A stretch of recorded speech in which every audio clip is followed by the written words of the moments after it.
పశు వ్యర్థాలను ఉపయోగంలోనికి తెచ్చుట. జంతు వ్యర్థాలైన పశువుల పేడ, కోళ్ళ లిట్టర్, పందుల పెంట మొదలైనవి విలువైన పోషకాలుగా మరియు పునరుత్పాదక శక్తి యొక్క మూలాలుగా ఉపయోగపడతాయి. ఏదేమైనా చాలా వ్యర్థాలను మడుగులలో సేకరిస్తూ బహిరంగ ప్రదేశంలో కుళ్ళిపోయేటట్లు చేస్తారు. ఇది పర్యావరణానికి గణనీయమైన హాని కలిగిస్తుంది. ఈ వ్యర్థాలను క్రింది విధంగా ఉపయోగించవచ్చు. జీవ వంట వాయువు, వానపాములతో క్రుల్లిన ఎరువు, సేంద్రియ ఎరువు, పేడ నుండి వంట గ్యాస్ తయారు చేయు యంత్రము, పశు విసర్జనలను మరియు పశుగ్రాస వ్యర్థాలు ఎరువుగా చేసి పంట పొలాలకు వేయడం అనాదిగా వస్తున్నది. కానీ ఆ పశువుల పేడను ఉపయోగించి వంట వాయువును తయారు చేయగా మిగిలిన పెంట పోగు లాభదాయకమన్నది జర్మనీ శాస్త్రవేత్తలు కనుగొన్నారు. తద్వారా గ్రామీణ ప్రాంతాలు అభివృద్ధి చెందుతాయి. అందువల్ల బయోగ్యాస్ ప్లాంటులు గృహలక్ష్మి అని పిలుచుకుంటారు. పశువుల పేడలో హెచ్చుపాళ్లలో ఉష్ణమునిచ్చు ఇంధనము ఉన్నది. ఈ ప్లాంట్లో గాలి లేని పరిస్థితుల్లో, అనగా ప్రాణవాయువు ఉండని పరిస్థితులలో పశువుల పేడ, ఇతర సేంద్రియ వ్యర్థ పదార్థాలను కొన్ని రోజులు పులియబెడతారు. అవి పులిసినప్పుడు మీథేన్, హైడ్రోజన్, కార్బన్ డైఆక్సైడ్ అనే వాయువులు ఉత్పత్తి అవుతాయి. ఆ వాయువుల మిశ్రమాన్ని వంటకు, ఇతర పనులకు ఉపయోగించవచ్చును. అవశేషంగా మిగిలే పదార్థం పోషక పదార్థాలు బాగా ఉన్న మంచి ఎరువుగా విశ్వవ్యాప్తంగా గుర్తింపు పొందింది.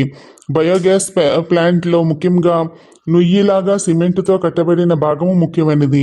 దీన్నే డైజెస్టర్ లేదా ఫెర్మెంటర్ అంటారు. దీని పరిమాణం మనకు కావలసిన బయోగ్యాస్ పరిమాణంపై ఆధారపడి ఉంటుంది. సామాన్యంగా 3.5 నుండి 6.0 మీటర్ల లోతు, 1.2 నుండి 6 మీటర్ల వ్యాసముతో నిర్మిస్తారు. ఈ డైజెస్టర్ నిర్మాణంలో తగిన జాగ్రత్తలు తీసుకోవాలి.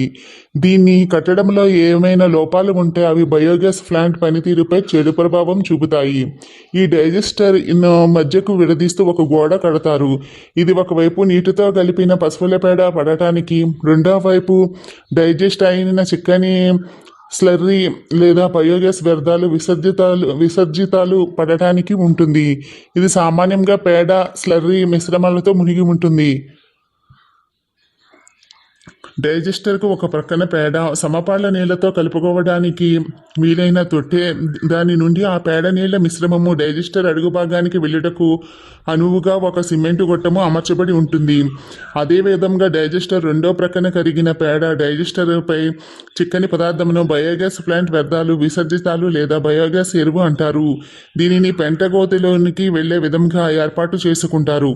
డైజెస్టర్లో సూక్ష్మజీవులు తయారు చేసే వాయువును సేకరించుటకు వీలుగా పైభాగంలో ఒక గుండ్రని ఇనుప డ్రమ్ము తలకిందులుగా బోర్లించి అమర్చబడి ఉంటుంది. ఈ ఇనుప డ్రమ్ము వంట వాయువు, ప్లాంట్లో తయారైన మీథేన్ వంటి వాయువుల పరిమాణము, పీడనము బట్టి పైకి క్రిందకు కదులుతూ ఉంటుంది.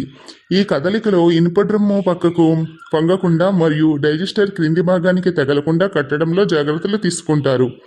డ్రమ్ములో సేకరించబడిన బయోగ్యాస్ దానిపై మధ్య భాగంలో అమర్చబడిన ఒక చిన్న గొట్టము ద్వారా ఉపయోగించబడుతుంది. గ్యాస్ వినియోగ నియంత్రణకు ఉన్న కవాటం మరియు గ్యాస్ పైపులో నీరు చేరకుండా ఒక నీటి సేకరణి అమర్చబడి ఉంటాయి. ప్రతి సంవత్సరం డ్రమ్ము తుప్పు పట్టకుండా తగిన జాగ్రత్తలు తీసుకోవలెను.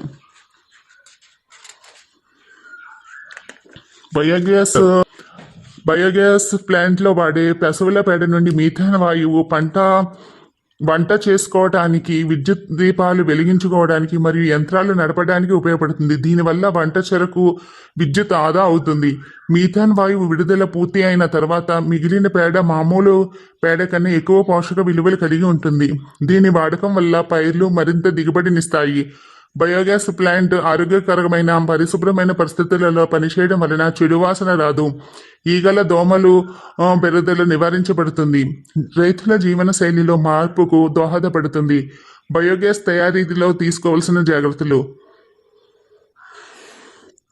గృహ అవసరాలకు కావలసిన 2 ఘనపు మీటర్ల గోబర్ గ్యాస్ తయారీకి కనీసం 50 కిలోల పేడ సిద్ధంగా ఉండాలి.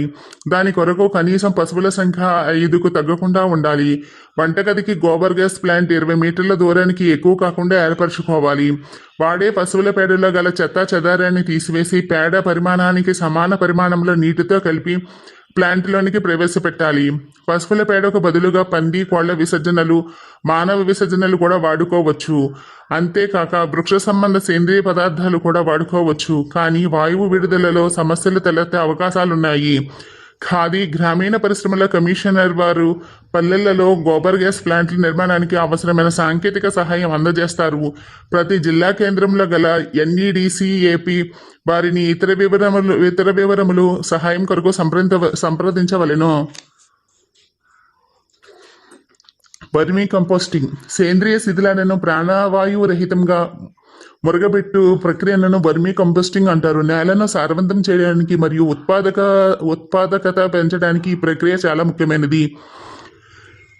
మురగబెట్టిన దానిలో అధిక స్థాయిలో నత్రజని, పొటాషియం, భాస్వరం, కాల్షియం మరియు మెగ్నీషియం ఉంటాయి. భూమి పైపొరలో కనిపించే దానికంటే మురగబెట్టిన దానిలో నత్రజని 5 రెట్లు, పొటాషియం 5 రెట్లు మరియు 1.5 రెట్లు ఎక్కువ కాల్షియం ఉంటుంది. వర్మీ కంపోస్ట్ మరియు దాని వినియోగం. వర్మీ కంపోస్ట్ తేమ మరియు పోషకాలతో సమృద్ధిగా ఉన్న వానపాముల విసర్జన. వానపాములను కృత్రిమంగా ఇటుక తొట్టిలో చెట్ల కాండం వద్ద పెంచుకోవచ్చును. ఈ వానపాములతో జీవ వ్యర్థాలను తినిపించడం ద్వారా మరియు వానపాములకు ఆహారాన్ని సరిగ్గా చూడటం ద్వారా మనకి అవసరమైన పరిమాణంలో వర్మీ కంపోస్ట్ ఉత్పత్తి చేయవచ్చు. వానపాములు నేలలో నివసిస్తూ క్షీణిస్తున్న సేంద్రియ పదార్థాలను తింటాయి. జీర్ణక్రియ తర్వాత జీర్ణం కాని పదార్థం వానపాము యొక్క జీర్ణ వ్యవస్థ గుండా నూనె పొరతో కప్పబడి విసర్జింపబడుతుంది. దీన్నే కాస్టింగ్ అంటారు. ఈ పొర క్షీణించడానికి 2 నెలల సమయం పడుతుంది. కనుక మొక్కలకు పోషకాలు నెమ్మదిగా చాలా ఎక్కువసేపు విడుదలవుతాయి. వానపాము యొక్క జీర్ణ వ్యవస్థలోని ప్రక్రియ సేంద్రియ వ్యర్థాలను సహజ ఎరువుగా మారుస్తుంది. సేంద్రియ వ్యర్థాలు దుర్గంధరహిత మరియు తటస్థీకరణ రసాయక మార్పులు చెందుతాయి. ఈ మార్పు వలన వ్యర్థాలు తటస్థంగా వాసన లేకుండా విసర్జింపబడతాయి. పైపచ్చి ఈ వ్యర్థాలలో ఉన్న సూక్ష్మజీవుల వలన జీవక్రియలు వేగవంతం అవుతాయి. తద్వారా మట్టి పోషకాలతో మిళితమై ఉంటుంది. వర్మీ కంపోస్ట్ తయారీకి పదార్థాలు: పంట అవశేషాలు, కలుపు బయోమాస్, కూరగాయల వ్యర్థాలు, రాలిన ఆకులు, ఆహార వ్యర్థాలు, వ్యవసాయ పరిశ్రమల నుండి వ్యర్థాలు, పట్టణ మరియు గ్రామీణ డిగ్రేడబుల్ వ్యర్థాలు. వర్మీ కంపోస్టింగ్ దశలు. ఈ దశలో వ్యర్థాలను సేకరించడం, ముక్కలు చేయడం, లోహం, గాజు, బంక మట్టి విభజించాలి మరియు సేంద్రియ వ్యర్థాల నిల్వ చేసుకోవాలి. దశ 2. ఈ దశలో ఎండిన పేడను సేంద్రియ వ్యర్థాలతో పోగు చేసి 20 రోజులు ఉంచండి. ఈ ప్రక్రియలో వ్యర్థాలు పాక్షికంగా జీర్ణం కాపాడి వానపాము వినియోగానికే మార్పు చెంది ఉంటుంది. తడి పేడను వర్మీ కంపోస్ట్ ఉత్పత్తికి ఉపయోగించకూడదు. వానపాము సమూహం తయారీ. దశ 3. వానపాము సమూహం తయారీ. వర్మీ కంపోస్ట్ తయారీ కొరకే వ్యర్థాలను ఉంచడానికి సిమెంట్తో చదును చేసిన నేల మూలాధారం అవుతుంది. పలుచగా ఉన్న నేలలో పురుగులు మట్టిలోనికి వెళ్ళడానికి వీలు కలుగుతుంది మరియు నీరు పెట్టినప్పుడు కరిగే పోషకాలన్నీ నీటితో పాటు నేలలోకి వెళతాయి. కనుక కాంక్రీట్ నేల ఉపయోగించాలి. Vermi compost. దశ 4. వర్మీ కంపోస్ట్ సేకరణ. తర్వాత వానపాములను సేకరించాలి. పూర్తిగా కంపోస్ట్ చేసిన పదార్థాన్ని వేరు చేయడానికి కంపోస్టును జల్లెడ పెట్టాలి. పాక్షికంగా కంపోస్ట్ చేసిన పదార్థం మళ్ళీ వర్మీ కంపోస్ట్ తయారీలో ఉంచబడుతుంది. దశ 5. తేమను ఉండేటట్లు చూడటానికి మరియు ప్రయోజనకరమైన సూక్ష్మజీవులు పెరగడానికి వీలుగా వర్మీ కంపోస్ట్ను సరైన స్థలంలో నిల్వ చేయాలి. వానపాముల ఎంపిక. ఆఫ్రికన్ పురుగు ఇతర 2 రకాల కంటే ప్రాధాన్యత ఇవ్వబడుతుంది. ఎందుకంటే ఇది తక్కువ వ్యవధిలో ఎక్కువ వర్మీ కంపోస్టును ఉత్పత్తి చేస్తుంది మరియు కంపోస్టింగ్ కాలంలో ఎక్కువ పిల్లను ఉత్పత్తి చేస్తుంది. వర్మీ కంపోస్ట్ ఉత్పత్తి కోసం స్థలం ఎంపిక. నీడ, అధిక తేమ మరియు చల్లగా ఉన్న ఏ ప్రదేశంలోనైనా వర్మీ కంపోస్ట్ ఉత్పత్తి చేయవచ్చు. వదిలివేసిన పశువుల పాక, కోళ్ల పాక, ఉపయోగించని భవనాలను ఉపయోగించవచ్చు. ఇది బహిరంగ ప్రదేశంలో ఉత్పత్తి చేయాలంటే నీడ ఉన్న ప్రదేశం ఎంపిక చేసుకోవాలి. ప్రత్యక్ష సూర్యకాంతి మరియు వర్షం నుండి ఈ ప్రక్రియను రక్షించడానికి పైకప్పు ఉండాలి. వర్మీ కంపోస్ట్ ఉత్పత్తి కోసం పోగు చేసిన వ్యర్థాలను తేమతో కూడిన గోనె సంచులతో కప్పాలి. వర్మీ కంపోస్ట్ ఉత్పత్తికి ఆవాసాలు. 2.5 అడుగుల ఎత్తుతో 3 అడుగుల వెడల్పు వరకు సిమెంటు తొట్టి ఎంత పొడవైన గది పరిమాణాన్ని బట్టి నిర్మించవచ్చు. పాత్ర యొక్క దిగువ భాగాన్ని వర్మీ కంపోస్ట్ యూనిట్ నుండి అదనపు నీటిని తొలగించడానికి వాలుగా తయారు చేస్తారు. కాలువ నీటిని సేకరించడానికి ఒక చిన్న నీటి వనరు అవసరం. ఇటుకలను వర్మీ కంపోస్ట్ తెరలో అరలలో ఒక అడుగు ఎత్తు 3 అడుగుల వెడల్పు మరియు పొడవుగా అమర్చుకోవాలి. త్వరగా సేకరించడానికి కావలసిన స్థాయికి గుంతను అమర్చుకోవచ్చును. ఈ పద్ధతిలో తేమ అంచనా చాలా సులభం అవుతుంది. అదనపు నీరు సులభంగా పోతుంది. చెక్క పెట్టెలు, ప్లాస్టిక్ బకెట్లు లేదా దిగువన రంధ్రం ఉన్న ఏదైనా పాత్రల్లో కూడా వర్మీ కంపోస్ట్ను తయారు చేయవచ్చు. రంపపు పొట్టు లేదా కొబ్బరి పీచు వ్యర్థాలు లేదా చెరకు చెత్తను పాత్ర అడుగున ఉంచడం ద్వారా వానపాముల ఆవాసం 3 సెంటీమీటర్లు తయారు చేయవచ్చు.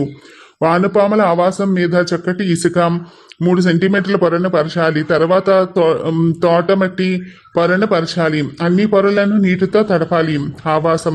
ఆవాసం అనేది పురుగులను సాపేక్షంగా స్థిరమైన ఆవాసాలతో అందించే ఏదైనా పదార్థం. ఈ నివాసానికి క్రింది లక్షణాలు ఉండాలి.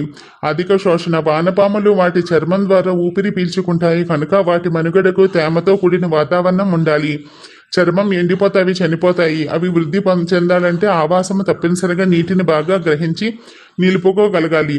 మంచి బృహతి సామర్థ్యం. వర్మీ కంపోస్టు దిగుబడి కల్చర్ బెడ్ యొక్క బిగువపై ఆధారపడి ఉంటుంది. ఒకవేళ కల్చర్ బెడ్ను గట్టిగా ఉంచితే వానపాములకు గాలి ఆడక ఇబ్బంది పడతాయి.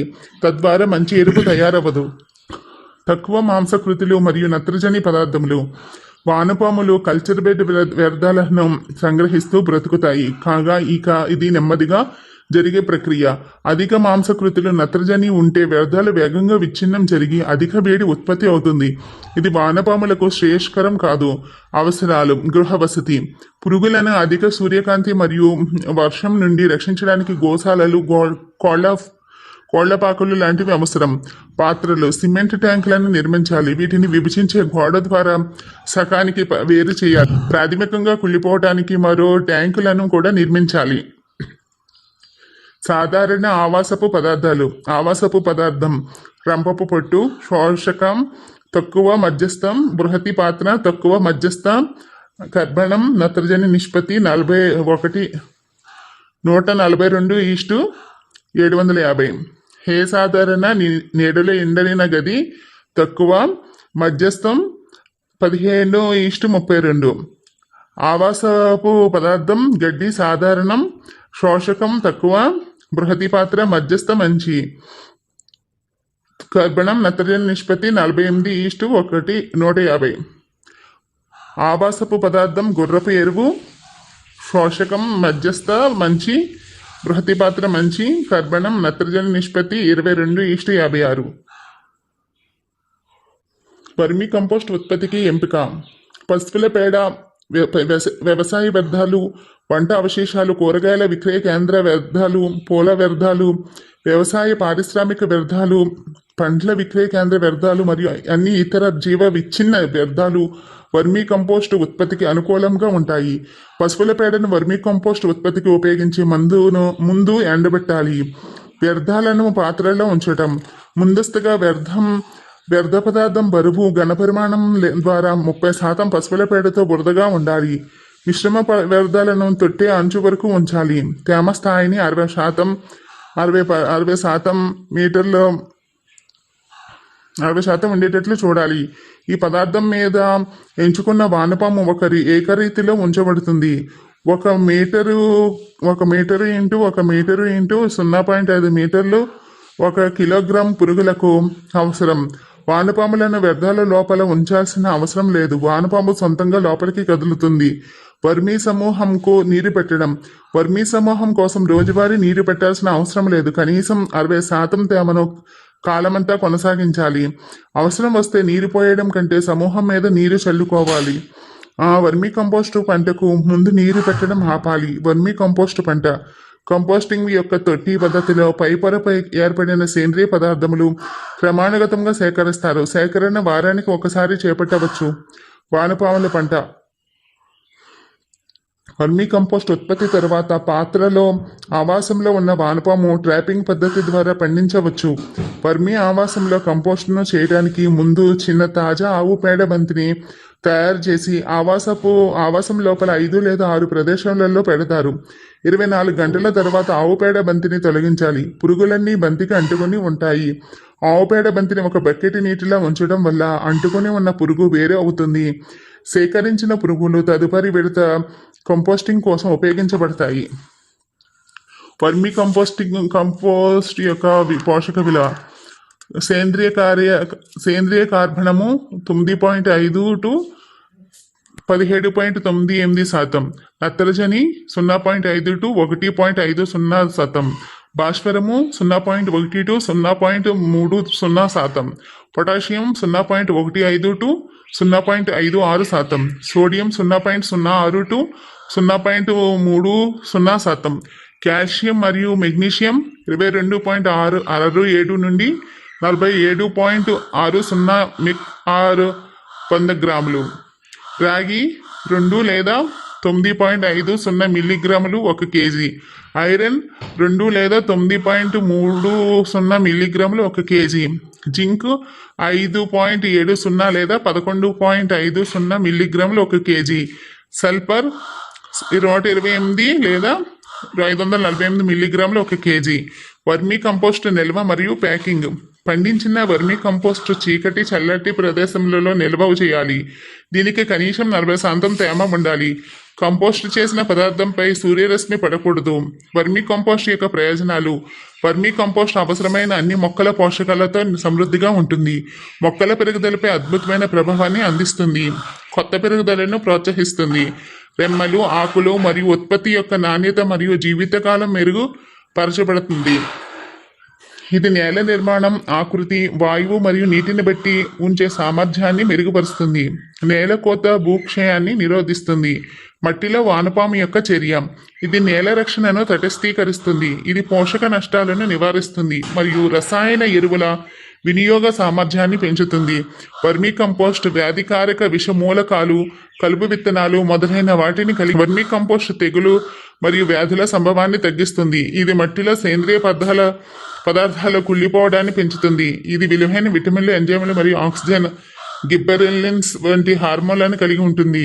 బయోమన్యూర్ జీవ ఎరువు సేంద్రియ పదార్థం. దీనిని వ్యవసాయంలో సేంద్రియ ఎరువుగా ఉపయోగిస్తారు. చాలా ఎరువులో జంతువుల మలం ఉంటుంది. ఇతర వనరులలో కంపోస్ట్ మరియు ఆకుపచ్చ ఎరువు ఉంటాయి.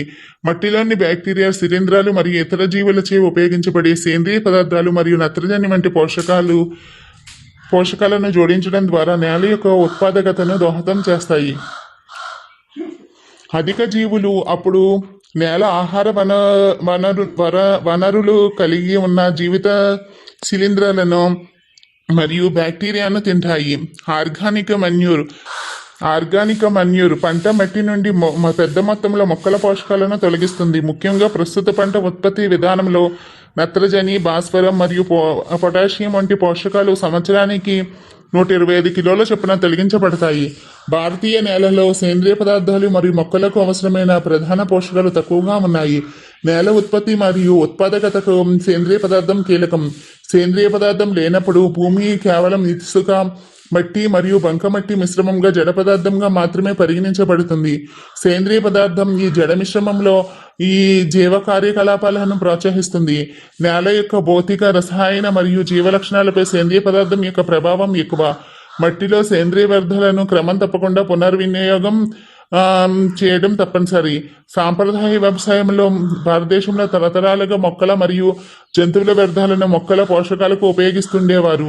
సేంద్రియ ఎరువులు మరియు పచ్చని ఎరువు పంటల యొక్క ప్రాముఖ్యత మరియు లక్ష్యం ఆధునిక వ్యవసాయంలో లేదు.